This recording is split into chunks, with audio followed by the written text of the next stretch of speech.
Guys! For today's rest video, magluluto ako ng adobo chicken flakes. Inadobo ko muna yung mga chicken breast guys para mas masarap siya at mas malasa. Tapos, hinayaan ko siya overnight. Pagkaluto, ayan, hihimayin ko na siya isa-isa. Ganyan yung paghihimay guys ng chicken breast. Medyo matrabaho siyang gawin guys kasi i-adobo mo pa siya, lulutuin mo pa siya. Pero sulit naman yung pagod pag nagawa mo na kasi sobrang sarap talaga. Ito na pala itsura guys kapag nahimay na. Konti lang pala yung ingredients niya guys, kaya hindi masyadong mahal tong recipe na to. Tara, maghiwa na tayo ng bawang at sibuyas. Mas maraming sibuyas at mas maraming garlic, mas masarap guys. Pero ako, isang buong sibuyas lang nilagay ko, tapos isa't kalahati ng bawang.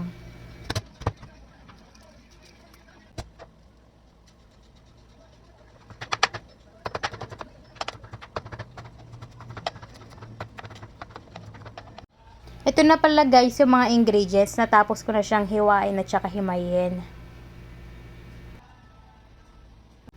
Sibuyas, bawang, chicken breast, at yung sabaw. Syempre hindi natin itatapon guys yung sabaw ng adobo kasi gagamitin pa natin yan.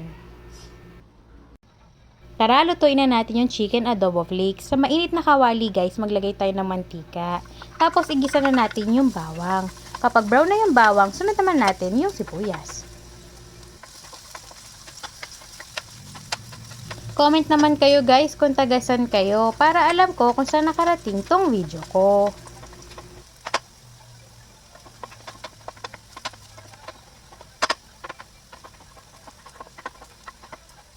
Ayan, pag brown na siya guys, ilagay na natin yung sibuyas. Tapos halu-haluin lang natin. Tapos niyan, isunod na rin natin yung chicken breast. Tapos yung pinag-adobohan natin, yung sabaw.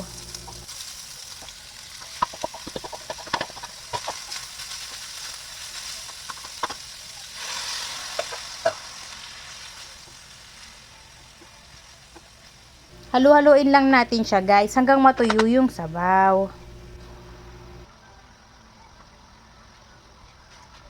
Maglagay din tayo ng paminta. Halu-haluin lang natin siya guys para kumalat din yung sabaw ng adobo. Para mas masarap.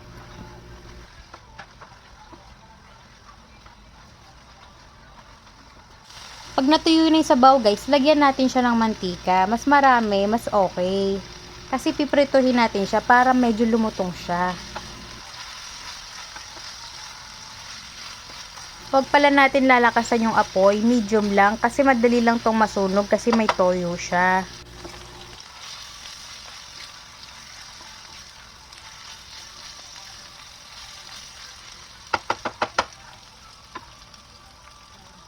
Ayan, luto na siya guys. Crispy na yan, kaya lipat na natin sa plato. Wala pang 1 kilo yung binili kong manok guys, pero sobrang dami nito at saka sobrang lasa niya talaga.